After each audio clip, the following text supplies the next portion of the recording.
everyone, this is a 32 back with another how to play. Today we're looking at how to play this little game from Bombex called Pixies, which has some interesting art, some UV ink, and it's from Bombex. I can't recall if there's another company that's published this as well. I don't recall.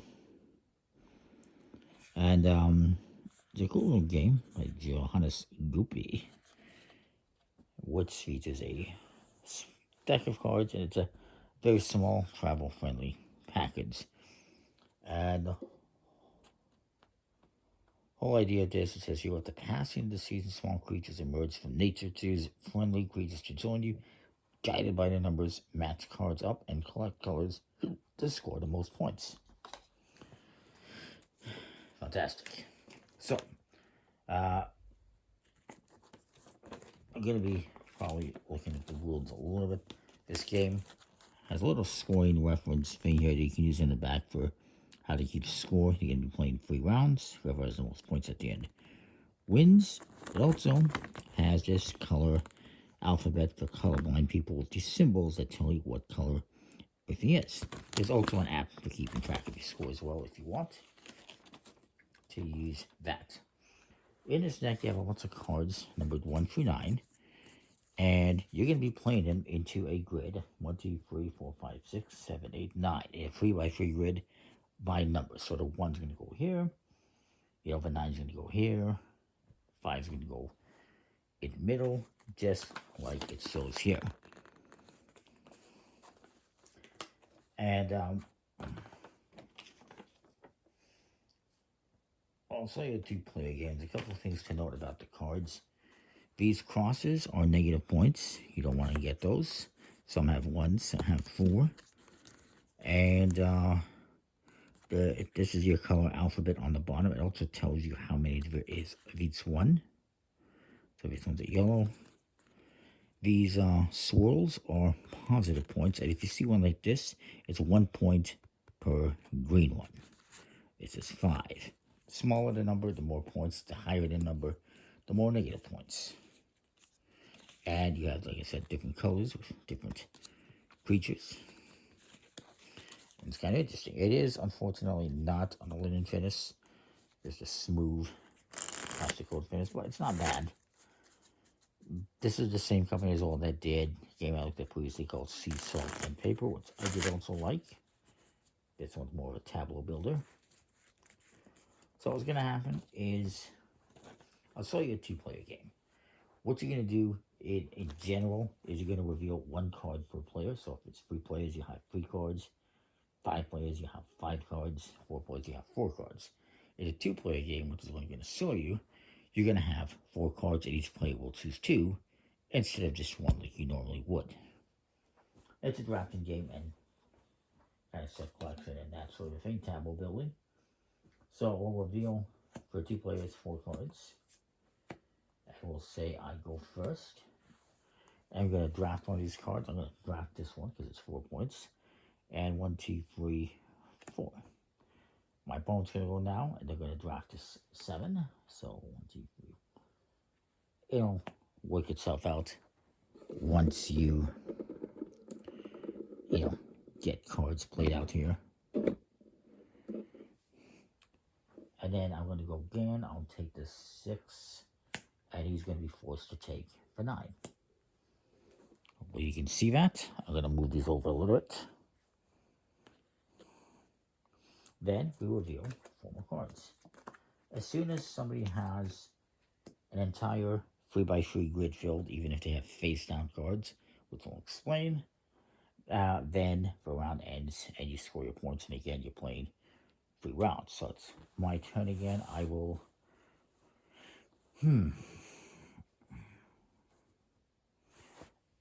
draft this 5. And my opponent is also going to draft a card. He'll draft a 6. Then I'm going to draft a card. I have no choice but to draft a 5 because that's all that's left. And we'll draft this one. When you draft a card of a number you already have, you're going to choose between them and you're going to put one face down. I'm going to put this one that has a negative point face down. And you're going to put it underneath it, just like so. My opponent then takes this 5. And then we continue. Oh, good, more 5s.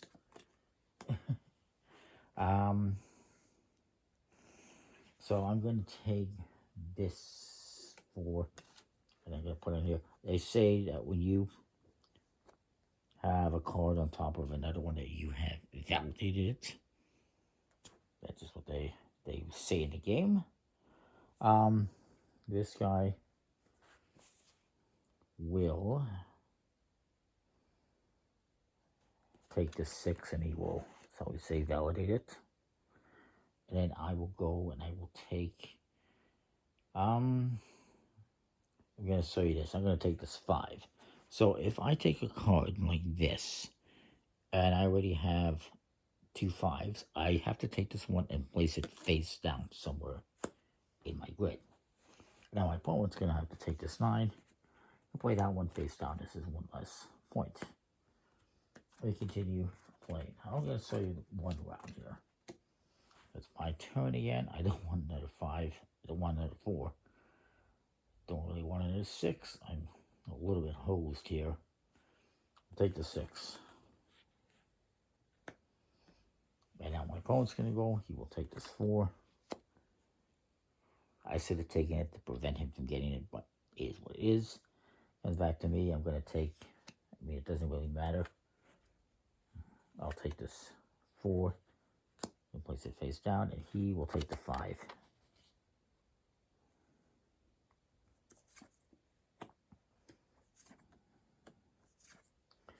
So there's, I'm going to go over it again. There is a few basic options that you're going to do when you're drafting the cards. If I don't have that number, a card with that number face up here, I can take that card and place it in that space. So if I don't have a 1 and there's a 1 here, I can take it and put it here, as you see me do. If I already have a face-up card with that number, let's say I already have a 1 here, as you've seen me do with the 5s and the 4s. If I have a 1 here already, and I take another 1, I get to choose between the 2 of them, put one face down, put the other one on top. If I already have, as you've seen, with the 5s here, for instance, 2 5s, and I take another 5, I now have to put that face down in one of the other spots. Now, if I get a 2, for instance, I can still put it on top of here, and then I basically automatically validate that too, as you'll see in a minute.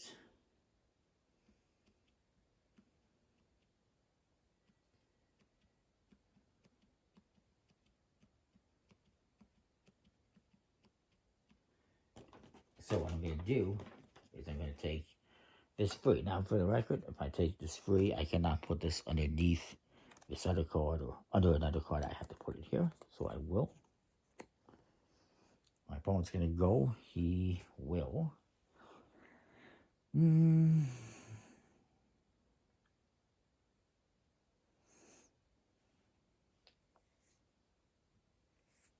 He's going to take the 8 to kind of force my hand. Because now, excuse me, I either have to take a 6, I don't want, or a 4, I don't want. So I'm going to take the 4. Because then, if I leave the 4, he's going to use it to validate that. So I'm just going to take that and put it there. And now he has to take the 6 and put it face down somewhere. So it's my turn. I would love to take that free, but I can't, unfortunately. Well, I could. I could take this free with this 5 points to prevent him from getting it. But then I'm just filling up my grid with face down cards. So then I'm going to take this 2. And then I'm going to let him have that 1. He's going to take that 1. It's my turn again. I don't want a 6, so I'll take the 8, even if it's a nothing. It has no points. It counts as a red card for the purposes of a set, which we'll get to once with scoring. And he's going to take the 6, and unfortunately he's going to place it here, face down.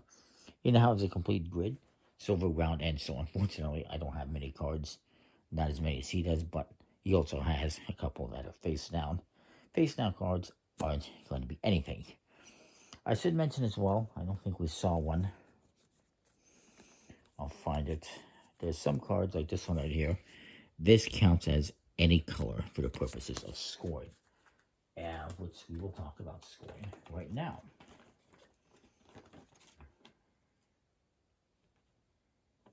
So, first you're going to look at every card that is validated. That's every card that has a second card underneath it. That's all of these.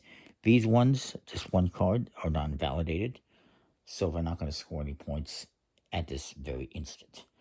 But every card that is validated, which is every one that I have, is going to be worth its face value. So it's going to be 8, and 6 is 14,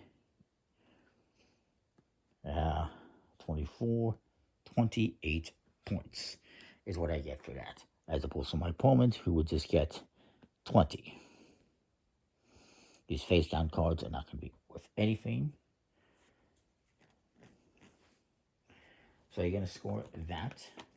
Then you're going to look at all your spirals and your crosses. Every spiral is worth 1 point. So I got 4, 6. And I got 1 cross, so it's going to be -1. So say I have 5 there, with plus whatever I had before, which was 20, sorry, 10, 28, 34, I'm at 33. Then I will look at these special cards. That's these ones that have of which I don't have, but these the ones that have a spiral next to a color, which I will find. So if I had this red one here in my set, we'll just pretend that's a 9. Because it has this symbol next to the spiral, I would get 1 point for every red card, so that would give me 2 points. But I don't have that, but if my opponent had that one, he would get 1, 2, 3. And again, if you have this one in here, this counts as any color, so it would be 1, 2, 3, 4. As an example, I just want to show you that. We'll take these out of here. But nobody has any color bonuses. So, again, you count up the validated cards, add up the values of those, count up all the spirals, subtract all the crosses when you score, get 1 point for every spiral that is any special color, as long as they're face down cards don't count for anything. And then you're going to look at the player's largest color zone, which is made up of at least 2 cards of the same color touching along one side. Diagonals do not count. So my largest is 2 yellows or 2 greens. My opponent has 3 reds, and again, if he had this one here, that would be 4, because this would count as a red. He doesn't have the one though. So I would get 2 points for that. Actually, so I would get 2 cards, and it is 2 points per card in round 1, 3 points per card in round 2, and 4 points in round 3. So this, in the first round, is worth 4 points. In the second round, it would be 6, and the third round, it would be 8. You add up your scores, take all the cards, reshuffle, and do 2 more rounds, and whoever has the most points at the end of 3 rounds wins the game. I guess if there's a tie, you would have you would serve a victory.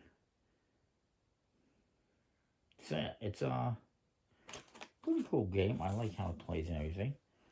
And that is that. I like it. Comment, like, subscribe, what you think. That is Pixies. We'll see you next time. Thanks for watching.